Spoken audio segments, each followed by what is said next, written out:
esses tópicos. E assim, a gente ouvindo vocês, a gente percebe a complexidade que é um trabalho desse. Então, assim, se vocês pudessem resumir para a gente, como é que começa esse trabalho? Como é que vocês fazem isso? Pega o texto, primeiro propõe o texto, a narrativa, a história, depois pensa o quê? Personagens, cenários, enfim, cores, enfim. Tem que assim, contar para a gente, que eu sou leiga totalmente no assunto, como é que se faz isso? Como é que vocês constroem uma obra desse tipo? Que eu acho bastante complexo. Eu vou começar, e vocês me ajudam, né? Vocês são mais especialistas nisso do que eu.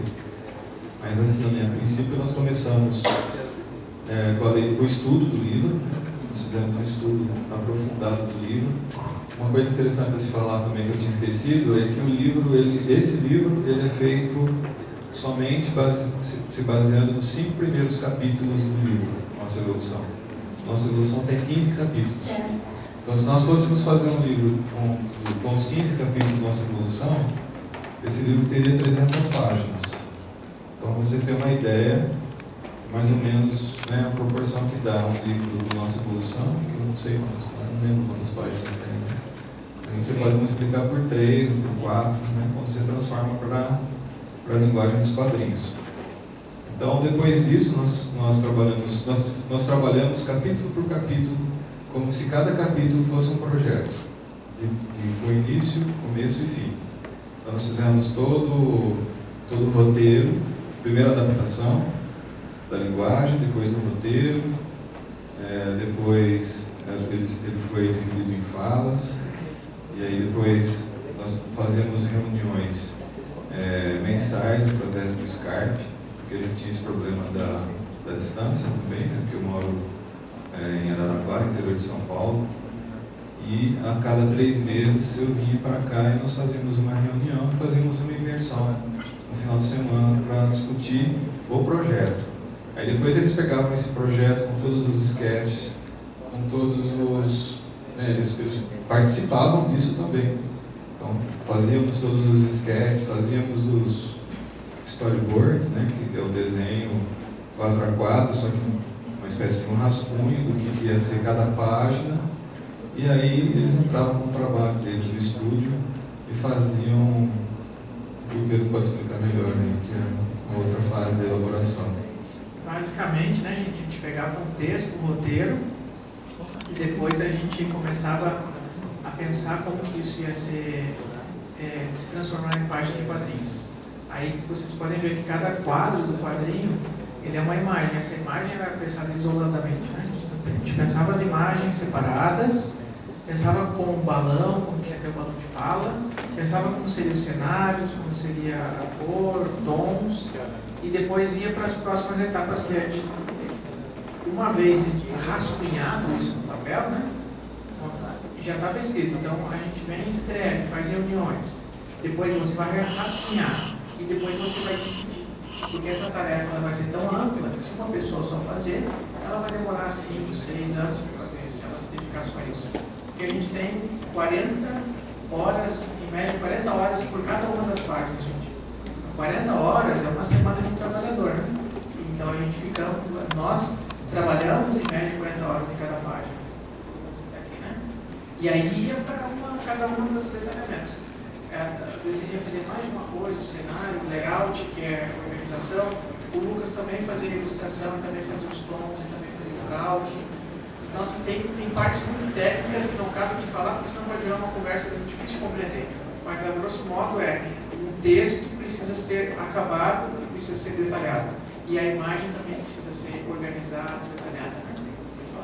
Esse foi o início que envolveu essa parte de pensar nas metáforas, das imagens, né, como é que poderia ser. Então, elaborávamos a imagem, daí pronto, já temos a imagem daquela página, vamos supor, né, tipo, supomos que seja 5 quadros, aquela página, quadros de uma página de história em quadrinho, né. Aí as imagens estão prontas, aí vem a parte do layout.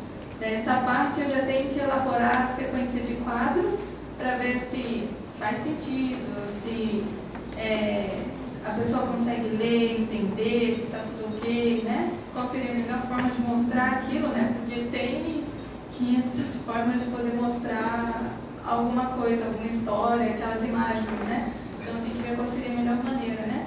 E aí depois dessa etapa, depois que o storyboard, a página já está pronta no seu layout, né? Mas ainda só esboço, né? Só rascunho. Aí, estando pronto ali o rascunho ali, daí pronto, agora a gente pode começar definitivamente a página, né?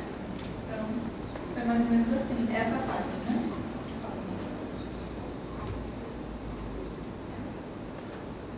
Depois dessa etapa de layout, a gente começava a desenhar a página em si mesmo, né? Aí era desenhado à mão, aí que a gente começava a trabalhar, né? Aí era desenhado à mão mesmo, com o sulfite, aí o Pedro ficava na parte dos personagens, né? A desenho ficava com os cenários, e aí cada um fazia em uma folha diferente, né? Então, dependendo da complexidade da página, eram vários níveis de folha, assim, para a gente sobrepor. Aí depois a gente passava isso para o digital, né? Escaneava no computador, ia lá, fazia uma linha final. Então, quando você vai desenhar um personagem, você precisa de vários níveis de desenho de linhas para conseguir terminar ele. Então, você vai fazer uma versão mais simplificada, e aí você vai estruturando, depois vai adicionando roupa, é um processo que demora bastante, assim, né? E isso fica uma linha bem solta, né? E aí, o meu trabalho era fazer uma linha final, assim, uma linha que funcionasse e que passasse credibilidade do personagem, assim, e do cenário também, né? Aí depois a gente adicionava balão, texto, aí tinha a parte de adicionar cores também, né? Então, e depois de tudo isso a gente ainda pegou e revisou toda a obra também, porque até foi mais ou menos o que, 1 ano e meio de produção, né? 2 anos, né? Então, do começo até o fim da obra a gente mudou muita coisa já, em termos de desenho, de ideia, sobre como deveria ser a obra. Né? O estilo da pessoa a gente começou com um tipo de desenho, aí o desenho começou a evoluir. Aí chegou no final da obra, era outro. Aí a gente teve que voltar e refazer o início. Exatamente. Porque é tudo bem rápido, né? Não demorava quase nada, né? Teve que refazer tudo de novo, né? Aí a gente chegava no fim do trabalho, foi isso. Aí alguém revisava. Não, isso aqui não parece que tal coisa, isso aqui não poderia ser feito de outra maneira. E às vezes, né, a gente ia lá e fazia de outra maneira. E assim foi. São muitas etapas, é uma coisa muito trabalhosa. O que eu acho parecido é quando a gente vê uma construção. Ver uma construção de uma casa, ver uma construção de alguma coisa, é uma coisa muito abstrata, né? Tem muitas etapas, muitos níveis, e se cada coisa daquelas não funcionar, o prédio depois não fica maravilhoso como esse, né? O conjunto da obra.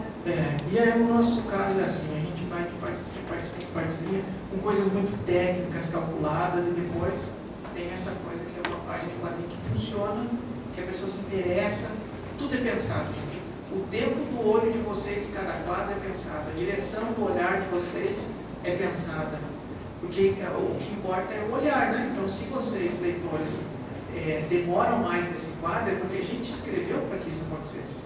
Se vocês leem rápido, porque a gente escreveu para que essa leitura fosse rápida. Então, o layout que a desenho está falando consiste em fazer o quê? Propor essa comunicação para que o olho da pessoa que está vendo reaja da maneira que a gente quer que reaja. É basicamente quem conta a piada, né? Quando a gente conta a piada, tem um momento que a gente quer que fique de uma maneira. E aí depois a gente muda para que as pessoas riam, né? Então, desenhar é mais ou menos assim. Você cria uma maneira para que gere uma reação do público, né? E para que ele vá acompanhando, né? O teatro é assim, o cinema é assim, né? É uma maneira de propor isso ao espectador. Tudo isso é pensado. E por que o nome Cons, e não talvez nossa evolução, sei lá, como é que foi a escolha deste nome para o livro? É que a ideia do Cons, nós tínhamos vários nomes que nós poderíamos escolher no final da obra, mas é que é tão consistente essa ideia de recuperação de Cons, né? Você, da pessoa aí lendo o livro e esse crescendo, essas informações vão evoluindo e ele vai compreendendo que a ideia era que no final do livro, numa imersão, talvez se alguém conseguir pegar o livro e começar a ler, e talvez em 2 dias ele consiga ler todo o livro. Então você vai estar imerso ali. E se a pessoa tiver alguma coisa a ver com as ideias que estão ali, com certeza ela vai ser uma pessoa diferente 2 dias depois. Ela vai conseguir recuperar, ou então ela vai falar, nossa, eu sabia tudo isso aqui, tudo que está aqui eu já conhecia, mas eu não sabia direito como explicar, e aqui está tudo tão explicadinho. Quem fez isso? De onde surgiram essas ideias? Então é a questão da recuperação de cons mesmo, porque cons, não sei se todos são da Conscienciologia, mas cons seria a unidade mínima de lucidez que a pessoa possa recuperar de informação. Então, quanto mais ela recuperar cons, mais lucidez essa pessoa teria aqui no intrafísico, né? Então, assim, o objetivo desse livro é esse, auxiliar as pessoas a responder aquelas perguntas iniciais que o Pedro comentou no início, né? Quem somos, de onde viemos, para onde iremos, e, ao mesmo tempo, ir trazendo os conceitos da Conscienciologia para que, no final, ela entenda que ela é um micro-universo consciencial e consiga compreender um pouquinho mais essas questões. Então, por isso, nós escolhemos o nome Cons.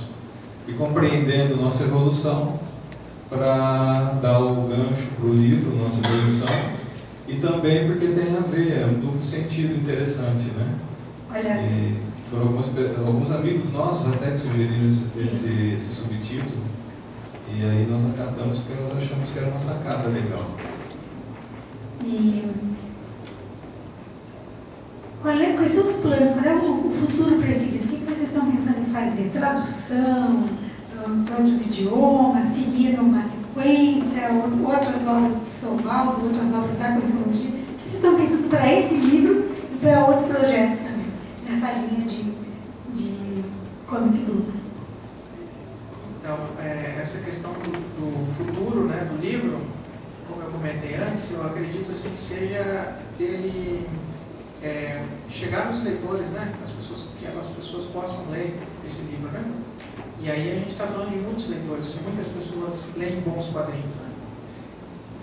Poucas pessoas leem quadrinhos, mas muitas pessoas leem bons quadrinhos. E como esse é um bom quadrinho, volto a frisar de novo, né? É um slogan, né? As pessoas vão querer ler esse quadrinho, pelo simples fato de ele ser um bom quadrinho. Nisso, elas vão ter acesso a esses conhecimentos. E isso, gente, aqui tem pessoas que vieram, que têm pensamentos bem distintos, que tem pessoas que são da Conscienciologia, tem pessoas que não são da Conscienciologia, isso é maravilhoso, né? Isso, para a gente que estuda esse assunto, a gente entende que o ser humano, ele possui dentro dele essa capacidade, porque ele foi, como se disser, ele tem essa potencialidade de se despertar, de desenvolver-se consciencialmente.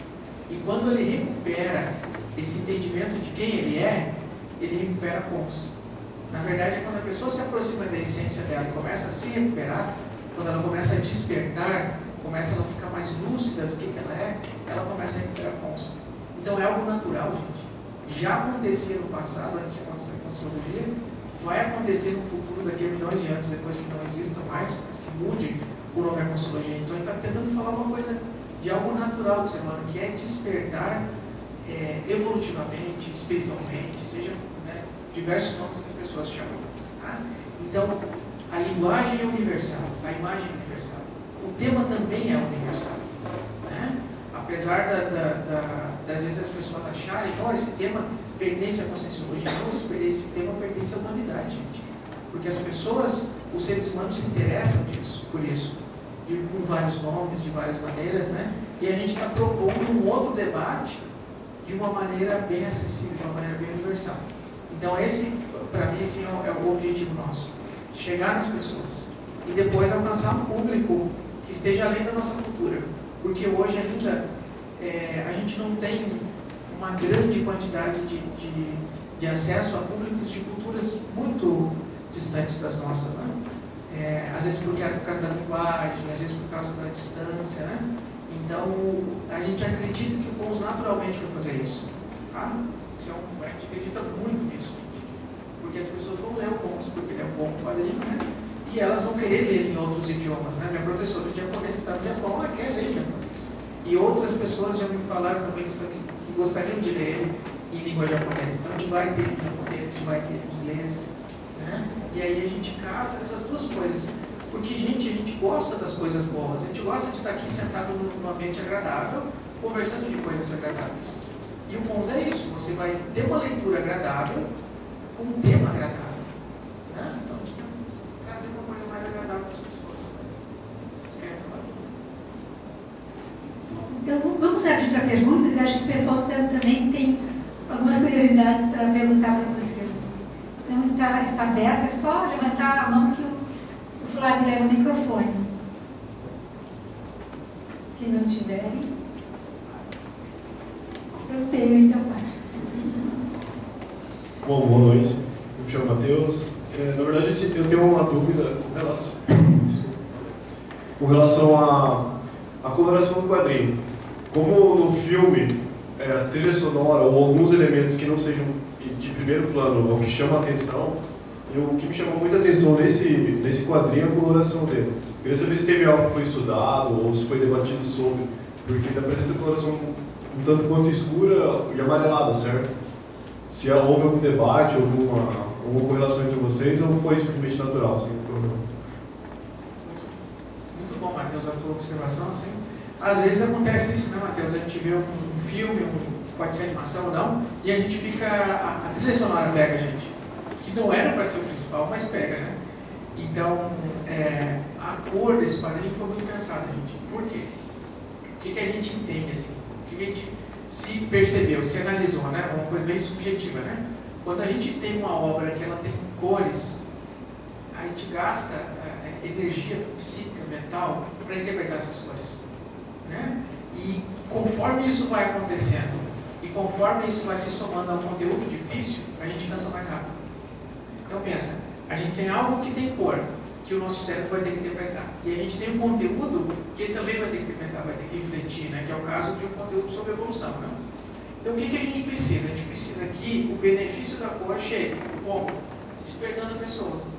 Então quando que acontece isso? No início de cada capítulo tem uma ilustração colorida. Ali você pega a pessoa, olha que legal essa cor, ou no caso, por exemplo, que tem uma cor vermelha, depois tem uma cor da natureza, isso vai pegar a pessoa. Aí o que vai acontecer? Ela vai entrar em algo preto e branco, porque a palavra é preto e branco, a gente está acostumado com isso. E a palavra é super abstrata e é o que nos leva a conteúdos mais intelectuais. Então a gente sai do colorido, que é algo agradável, uma experiência artística, e vai para o preto e branco. Só que depois a gente vai para o sépia. E esse sépia ele é justamente para incomodar a gente. Por quê?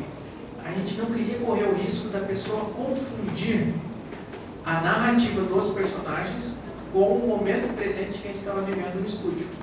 Então, tudo que é sépia são coisas que a gente viveu enquanto fazia a ópera. E tudo que é preto e branco são conceitos abstratos. E o colorido é a capa, que é a introdução de uma nova ideia. Então, foi uma coisa que a gente se preocupou muito para fazer, Matheus. Legal o seu comentário, não? Um estudo do japonês, dos mangás, né? A gente percebe isso, né? A gente viu que na maioria dos mangás, pelo menos em sua maioria mesmo, né? Se utiliza preto e branco, né? Nos quadrinhos. Porque é exatamente isso ali. É como se o mangaka, no caso, né? Estivesse dizendo o que há de mais importante neste momento, nessa história aqui, é a história. Nem tanto a imagem, embora, claro, né, vai te chamar atenção, é bonito e tudo mais, né? Mas o que é mais importante aqui é a história. Então acompanhe bem essa história, não se distraia com as cores. É basicamente isso que está dizendo. Ela acaba se tornando uma leitura mais simples, né? Você acaba não se distraindo, realmente. Pelo menos eu falei, pelo menos no primeiro capítulo, ela não se torna cansativa, da mesma forma que você pegar um quadrinho totalmente colorido, né? Bem interessante, bacana, obrigado. E às vezes um quadrinho preto e branco se torna muito maçante, né? Então tem essa questão. Mas a Desinha lembrou muito bem dessa questão. A gente fez uma pesquisa grande nos mangás. Os mangás foram uma referência muito forte. Obrigado.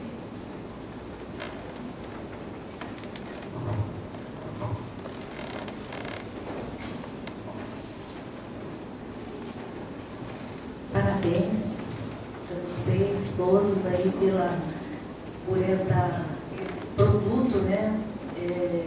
E essa realização. Eu gostaria de saber se vocês pretendem lançar esse o livro naquela feira famosa que tem aí de gibis, eu não sei nem direito do que se trata, mas se vocês pretendem fazer um lançamento lá. San Diego Comic Con, nos Estados Unidos? Não, aqui em São Paulo tem, não tem? Tem em Belo Horizonte, tem em São Paulo. Onde que tem? Em São Paulo acho que tem também. Tem a Comic Con Experience, né? Tem em São Paulo e Rio de Janeiro, né? Ah, sim, sim. Nós temos ideia, sim. Nós vamos nos programar para isso. Precisamos, agora que o livro saiu, nós podemos nos programar e ver se ainda dá tempo, porque esses eventos, geralmente, eles têm bastante... Você tem que se cadastrar e mostrar o seu interesse em apresentar o seu trabalho alguns meses antes. Então, caso, se não for esse ano, seria o ano que vem, mas nós temos a intenção de expor o trabalho para esse público, sim. É bem legal mesmo essa ideia.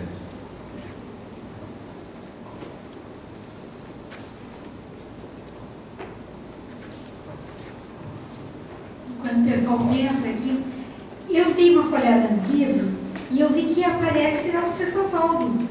Como é que foi isso? E ele no tertuliário, e ele na lenda, gente, talvez o pessoal que não conheça aqui o CAEC, o Centro de Alto Estudo da Conscienciologia, onde o professor Valdo trabalhava, né, que inspirou bastante os cenários, né? Como é que foi essa ideia? Como é que vocês trouxeram esses ambientes? E o que vocês esperam com isso? Porque talvez algumas pessoas vejam aquela, né, essa personalidade do professor Valdo em dois momentos diferentes, esses ambientes, e talvez se interessem em saber se isso existe de verdade. Eu achei muito rico isso, assim, e energeticamente, assim, a gente abre a página e aí, né, não acredita em nada, aquilo vem, assim, com uma energia muito diferenciada.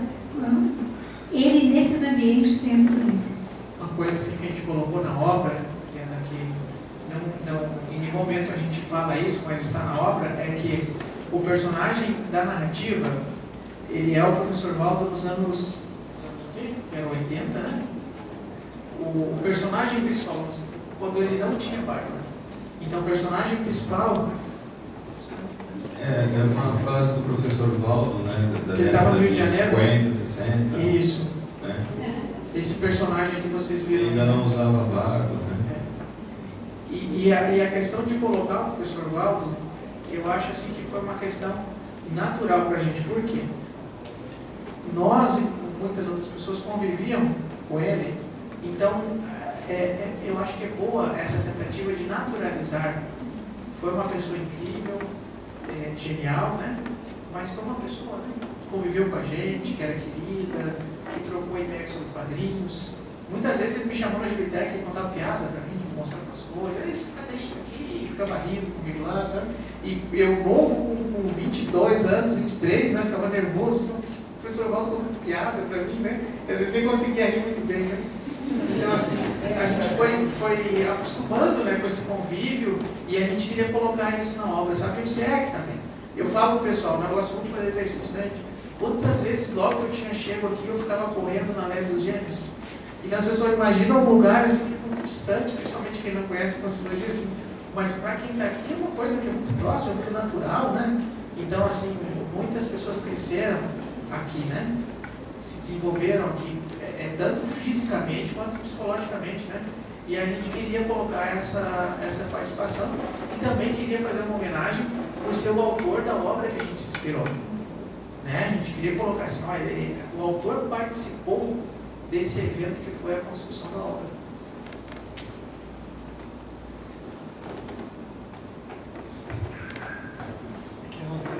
Aqui atrás. Rosângela, eu agradeço a obra, né? Gostei muito, é interessante que eu fui lendo aos poucos e eu percebi que ativava áreas no meu cérebro. E eu tenho conhecimento do conteúdo, mas eu percebi que tinha compreensão a mais. Então, assim, eu queria que vocês falassem disso, porque realmente eu tive a sensação de recuperar contos de algo que eu já sabia. Então, a imagem, ela tinha uma ativação diferenciada no meu cérebro, na minha memória. Eu não sei como vocês fizeram isso, mas eu achei fantástico o material. E agradeço por esse trabalho de vocês. excelente essa questão, Rosângela, obrigado pela observação. Esses dias, quando chegou a obra, eu e a gente fez o exercício de ler as imagens. E vocês podem um dia a gente pegar a obra e decidir só ler as imagens. Outro dia vocês podem só ler as palavras. É óbvio que no primeiro momento a gente quer ler tudo, mas dá para a gente fazer mais de um tipo de leitura. E aí a gente vai começar a perceber que o livro todo é escrito. O tom de cinza é um texto. O tipo de linha, a composição, isso a gente interpreta de uma vez. Quando a gente já é uma pessoa sensível e quando a gente já conhece esse conteúdo, a gente começa a ver outras nuances, que são nuances que os autores colocaram, que são nuances que o próprio autor da obra que a gente se inspirou colocou nesses conceitos, colocou nos neologismos, que às vezes a gente não consegue pelo aquele caminho, que é o caminho comum. A gente está tão acostumado com o caminho da palavra, às vezes que ele às vezes se torna tão comum que a gente já não se percebe percorrendo esse caminho cognitivo, aquela sinapse que é sempre usada, entendeu? E aí a gente começa a olhar outros caminhos, ter outras sinapses para interpretar aquilo que a gente conhece e ver nuances que às vezes a gente não conhece ou que a gente não experimentou. Né? É interessante assim que de algumas vivências projetivas que eu tive, a vontade de plasmar em desenho aquilo, porque por palavras, por escrita, eu não consigo dizer aquilo que eu vivenciei, entende? Então, assim, quando eu vi o material de vocês, eu falei, puxa, isso aqui, né? Se eu conseguisse plasmar o que eu vivencio, algumas vezes no extrafísico, a gente consegue detalhar pela escrita essas informações. E, assim, teve uma das partes ali, várias, né? Mas uma delas foi a questão da ressoma, quando vocês colocaram o bebezinho. Ali vieram várias compreensões, assim, de energia, do extrafísico, um pouco, não sei nem descrever, porque foi até de imagem mesmo, né? De compreensão de energia, do extrafísico, do intermissivo, bem interessante. Isso é outro elemento interessante. Por quê? Porque quando a gente tem a proposta de alfabetizar, de ser alfabetizado, quando a gente começa a escrever, ninguém coloca nessa proposta o ímpeto da pessoa de se tornar um grande escritor. Por quê? A gente sabe da função da palavra. Na nossa sociedade, as pessoas precisam aprender a ler e escrever, certo? Só o que acontece? Quando a pessoa começa a desenhar, as pessoas questionam ela, você quer se tornar um artista? Então elas esquecem que existe a aplicação do desenho em várias esferas da nossa vida, que a gente pode se expressar pelo desenho.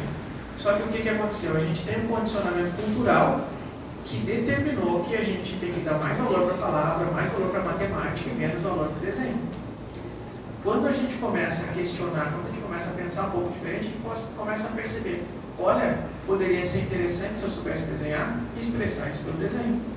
Né? Então é natural. Até porque algumas coisas por palavras você não consegue transmitir aquilo que é por imagem. Exato, é natural que às vezes a gente queira transmitir. Só que como culturalmente a gente não está acostumado com isso, às vezes fica uma coisa diferente, né? A gente não espera da gente mesmo esse tipo de atitude, né?